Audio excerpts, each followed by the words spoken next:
माझी कॉफी मी ओरिजिनल आहे, त्यामुळे माझी कॉफी करणं हे उबाटाच्या बापाला जमणार नाही. शिवसेना उबाटाच्या आंदोलनावरती टीका करताना संजय गायकवाडांची जीभ घसरली. मुंबईतल्या कबुतरांना खाद्य टाकल्याप्रकरणी महानगरपालिकेकडून कारवाईचा बडगा. आतापर्यंत 3 गुन्हे दाखल, मात्र दादरमधील आंदोलनाप्रकरणी अद्याप एकही गुन्हा नाही.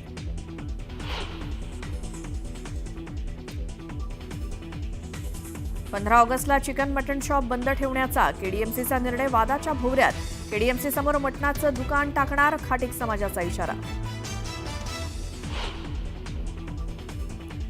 जळगावच्या जामनेरमध्ये एका कॅफेमध्ये तरुणाला बेदम मारहाण. उपचारादरम्यान तरुणाचा मृत्यू. मारहाणीचं कारण अद्याप अस्पष्ट.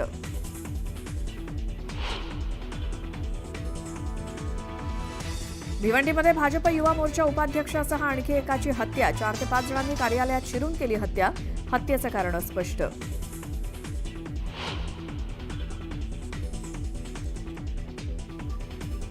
मुंबईमध्ये गणेशोत्सवात डीजे वाजवण्यास बंदी. गणेशोत्सवात डीजे वाजवल्यास आणि न्यायालयाच्या आदेशाचं उल्लंघन केल्यास संबंधित मंडळावर पोलिसांकडून कायदेशीर कारवाई केली जाणार.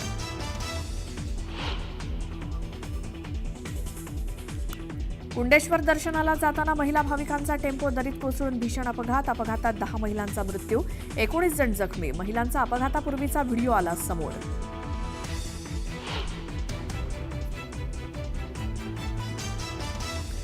अमेरिकेनं बलुचिस्तान लिबरेशन आर्मीला केलं दहशतवादी संघटना म्हणून जाहीर. मुनीर यांच्या अमेरिका दौऱ्यादरम्यान अमेरिकेची मोठी घोषणा.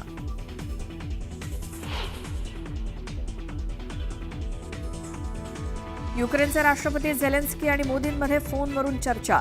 युद्ध थांबवण्याच्या पार्श्वभूमीवर दोघांमध्ये बातचीत.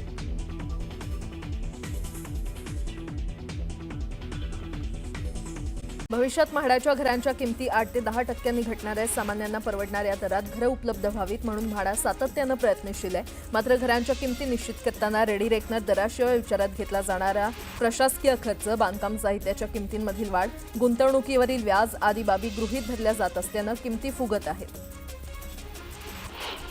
म्हाडाच्या कोकण मंडळाची घरं विक्री अभावी पडून राहत असल्यानं ओरड होत असतानाच दुसरीकडे यावेळच्या कोकण मंडळाच्या 5285 घरं आणि 77 भूखंडांच्या विक्रीसाठीच्या लॉटरीला तुफान प्रतिसाद लाभतोय. घरांसाठी 67,539 अर्ज आले असून त्यापैकी 40,998 अर्जदारांनी अनामत रकमेचा भरणा केलेला आहे.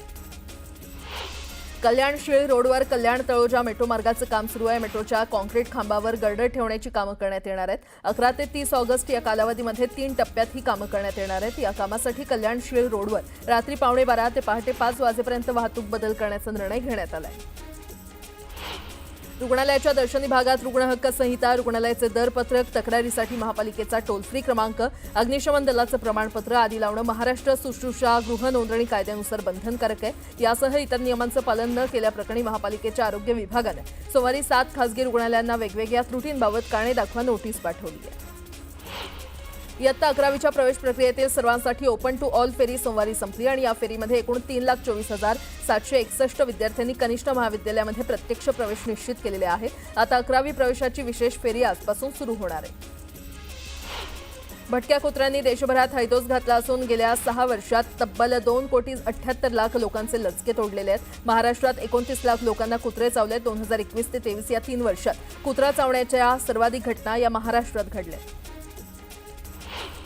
राज्यभर सुरू असलेल्या संततधार पावसामुळे भाजीपाल्याचं उत्पादन वाढलेलं आहे. ग्राहकांकडून मागणी वाढल्यामुळे आवक भरपूर होत असल्यामुळे बाजारभाव नियंत्रणात आलेले आहेत. तर श्रावणात दर नियंत्रणात आल्यामुळे नागरिकांनी समाधान व्यक्त केलंय. सांगलीच्या इस्लामपूर वाघवाडीमध्ये दूध उत्पादक शेतकऱ्यांचा मेळावा पार पडला. दूध उत्पादनामध्ये येणाऱ्या काळामध्ये शेतकऱ्यांनी इन्व्हेस्टमेंट करणं गरजेचं असल्याचं मत भाजपच्या रवींद्र चव्हाण यांनी मांडलं. बुलढाण्याच्या मेहकर तालुक्यातील आंध्रुड गावात सैन्यातील जवानाच्या कुटुंबावर आंदोलन करण्याची वेळ आली आहे. वैभव बनसोडे असं या जवानाचं नाव आहे. ग्रामपंचायत सदस्य पंजाब देशमुख यांनी बळजबरीनं जमीन हिसकावल्याचा आरोप करण्यात आलाय. गणरायाच्या आगमनाला अवघे काही आठवडे शिल्लक असताना गणेश भक्तांची उत्सुकता शिगेला पोहोचलेली आहे. मावळातील कुंभारवाड्यामध्ये गणपती मूर्तींवर अंतिम रंगरंगोटी, डोळ्यांची सजावट, अंगभूषणं आणि दागिन्यांचा शेवटचा हात युद्धपातळीवर फिरवला जातोय. जळगावच्या चोपड्यात यंदा सरासरीपेक्षा कमी पाऊस झाला आणि त्यामुळे तालुक्यातील पिकं धोक्यात आली आहेत. आमदार चंद्रकांत सोनावणे यांनी यासंदर्भात आढावा बैठक घेत अधिकाऱ्यांना उपाययोजना करण्याच्या सूचना केल्या.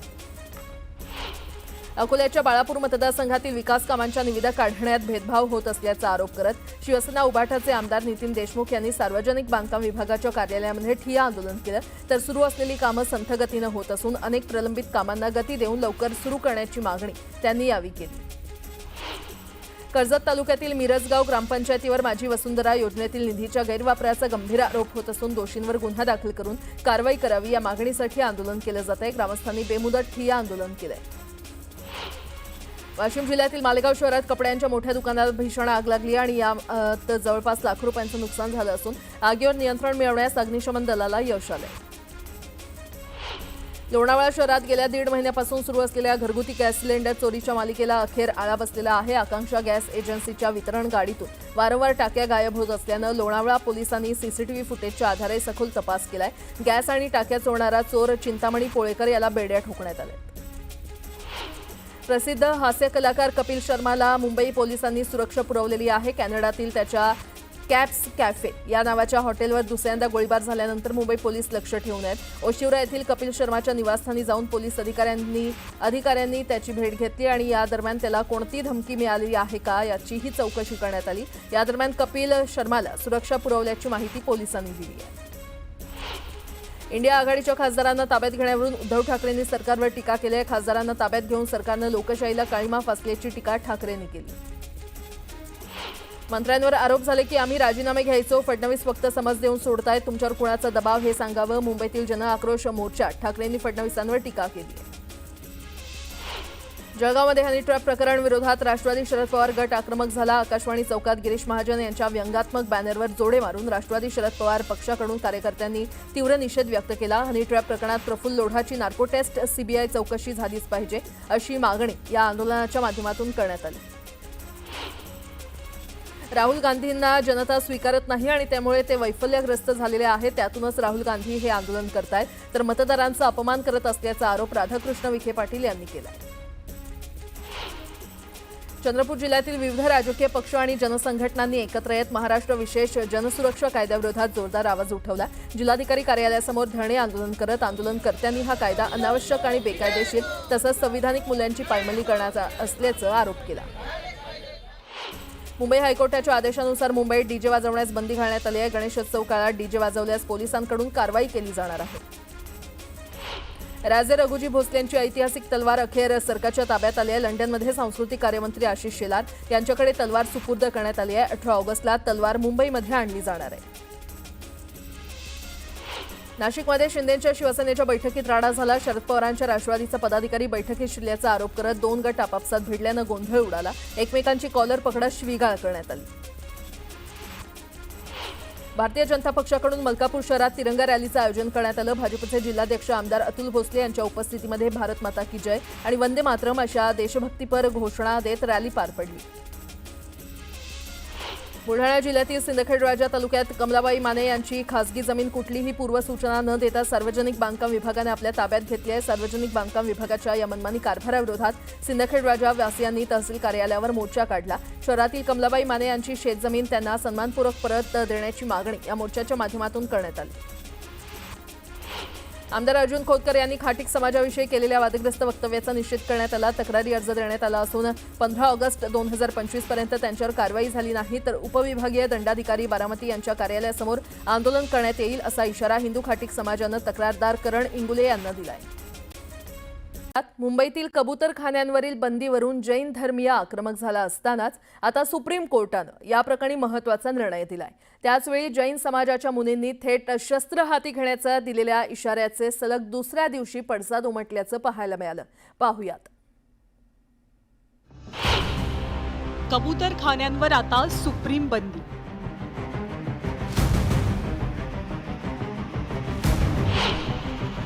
सुप्रीम कोर्टाचा हस्तक्षेपास नकार.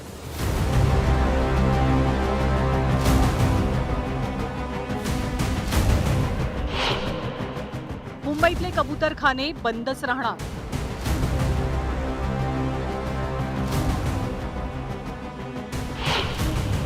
जैन मुनींच्या प्रक्षोभक विधानाचा वाद.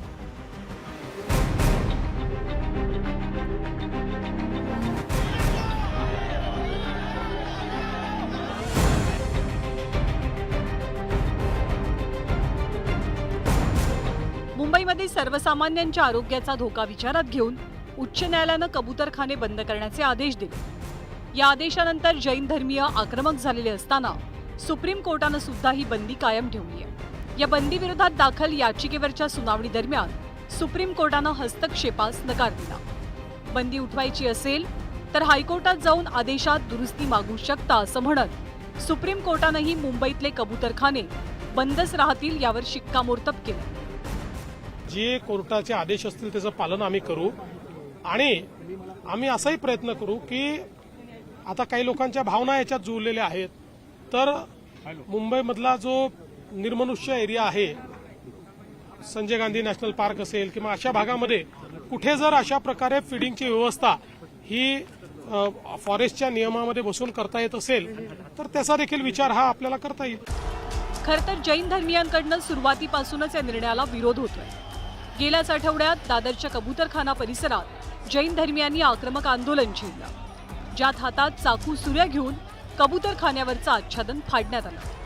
हे कमी म्हणून की काय, आता शांतिप्रिय मानल्या जाणाऱ्या जैन धर्माच्या मुनींनी सुद्धा हाती शस्त्र घेण्याचा इशारा देत कोर्टाच्या आदेशाला केराची टोपली दाखवली। आता हा जो निर्णय आहे कोर्टामध्ये चालू आहे। मी पूर्व 3 तारखेला निर्णय घेतला होता, जर बीएमसी आणि राज्य सरकारने कोर्टने जर निर्णय नाही दिला तर आम्ही इथं अनशन करूया। मी नाही, पुरा सकल जैन समाज, परंतु मी आदेश, कोर्टाचा आदेश आणि पोलीस प्रशासनाचा धन्यवाद देतो की त्यांनी देवेंद्र फडणवीसजी, मंगल प्रभात लोढाजी त्यांनी जो भी आपले जे जैन समाजाने निर्णय दिला आहे की भाई लोकांना दाना टाकणं चालू झालेला आहे। काय झालंय, आमची इच्छा ही आहे की जितने कबूतर 900 जास्त वर्ध कबूतर मेले आता दुबारा मेले नाही पाहिजे। जैन मुनी निलेश चंद्र विजय यांच्या या विधानावरनं वाद उफाळलाय। मला वाटतं हे कोर्टाच्या अधीन सगळं आहे, त्यामुळे असं जर कोणी बोललं असेल तर हा कोर्टाचा अवमान आहे, त्यांनी घेतलेल्या निर्णयाचा हा अपमान आहे। दुसरं, सन्मान्य मुख्यमंत्र्यांनी जे आवाहन केलं होतं त्याला हरताळ फासण्याचा एक प्रकार हे आहे। आणि त्यांचे जे पालकमंत्री आहेत मुंबईचे, सन्मान्य मंगलप्रभात लोढासाहेब, त्यांनी आता ह्यामध्ये इंटरव्ह्यून करावं की आता कुठल्या टोकापर्यंत तुम्हाला हे सगळे विषय न्यायचे आहेत। परंतु मला वाटतं इथे सुप्रीम कोर्ट, आपल्या हायकोर्ट नावाची एक संस्था आहे, त्यांनी त्यांना मार्गदर्शक तत्व दिलेली आहेत, त्यावर त्यांनी भाष्य करावं। या ठिकाणी सत्ताधारी जे आहेत हे गोंधळ निर्माण करतात आहे। आता सत्ताधाऱ्यांजवळ कुठेतरी आता दंगा करो पथक हे त्यांनी स्थापन केलेलं आहे आणि या निमित्तानं भारतीय जनता पार्टी हा कुठेतरी कबूतर जिहाद या ठिकाणी आणून आता हिंसा जी आहे की आम्ही कायद्याला मानणार नाही आणि आम्ही प्रसंगी हिंसाचार करू इथपर्यंत आता कबुतरांचे जीव वाचण्यापर्यंत जर भाषा केली असेल तर यामध्ये दंगली घडून आणण्याचा हा एक प्रयत्न असू शकतो। ठाकरेंच्या शिवसेनेच्या नेत्या किशोरी पेडणेकर यांनी याचा संबंध थेट अर्बन नक्षलवादाशी जोडण्याची खेळी केली। आम्ही आंदोलन केलं तर आम्ही नक्षलवादी, मग हा कोणता नक्षलवाद आहे असा सवाल त्यांनी विरोधकांना विचारला। मुनींचं काम काय असतं, संतांचं काम काय असतं, समाजाला एका दिशा देणं। हे संतात दिशाहीन झालेत। ही भाषा आहे संताची, ही त्यांच्या मुनीची भाषा आहे। आम्ही हातात शस्त्र घेऊ, घ्या तर खरं, हे काय भाषा आहे बरं? कबूतर कोणी तुमच्या नावावर केली? पशु पक्षी सगळे आहेत, सगळ्या जीवांना वाचवायचंय, सगळ्या जीवांना दाना पाणी मिळालं पाहिजे। पण काही मग वाघ का ना शहरात सोडत? तुम्ही सगळ्यांचं ठरवताय कोण कुठे राहणार, कोण काय खाणार, कोण किती श्वास घेणार, हे जैन मुनी नाही ठरवणार। तुम्ही नक्की जैन समाजाला आम्ही मानतो, पण याचा अर्थ अशा भाषा असता कामा नये। हा कुठला नक्षलवाद? हा कुठला नक्षलवाद की आम्ही हातात शस्त्र घेऊ? हा नक्षलवाद नाही। तुम्ही आम्हाला सांगत होता शहरी नक्षलवाद, मग आता जैन मुनींच्या बोलण्यावर हा कुठला नक्षलवाद? जैन मुनींचं प्रक्षोभक विधान आणि जैन धर्मियांकडनं कबुतरांना दाणा पाणी देण्याचे प्रकार सुरू असताना सत्ताधारी भाजपची मात्र कोंडी झाल्याचं दिसतंय। राज्याचे कौशल्य विकास मंत्री मंगल प्रभात लोढांनी तर या प्रकरणी बोलणं टाळलं, तर दुसरीकडे गिरीश महाजनांनीही आंदोलक जैन धर्मियांना कबूतर प्रेमी म्हणत त्यांच्याकडनं होणाऱ्या कायदेभंगाकडे दुर्लक्षच केलं। मी जे काय बोलायचे असेल 2 वेळा बोलला, आता मी यावर बोलणार नाही। तुम्ही जैन समाजाची भेट घेणार आहात का? त्यांच्यासोबत काही चर्चा करणार आहात का? मी सांगितलं, मी ज्यावेळेस बोलायचे असेल, जे काही माझा रोल करायचे मी करत आहे, या विषयावर आता बोलणार नाही। संदर्भामध्ये उच्च न्यायालयाने निर्णय दिला आणि त्याची अंमलबजावणी महापालिकेने त्या ठिकाणी केलेली आहे।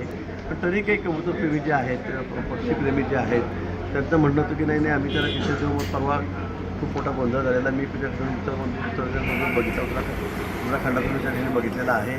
पण तरी दुसऱ्या दिवशी परवा पुन्हा सुप्रीम कोर्टाने त्याच्यावर बॅन केलेला आहे. मला वाटतं सरकार या बाबतीमध्ये तसं काही आमचं काही आग्रह इतका नाही आहे, पण त्यांची व्यवस्था दुसरीकडे करावी या बाबतीमध्ये सरकार प्रयत्न करत आहे.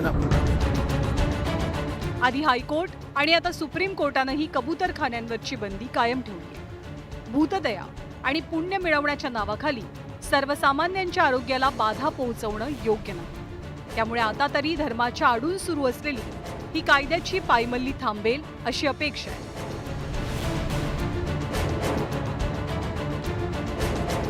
शरद जाधव, न्यूज 18 लोकमत, मुंबई.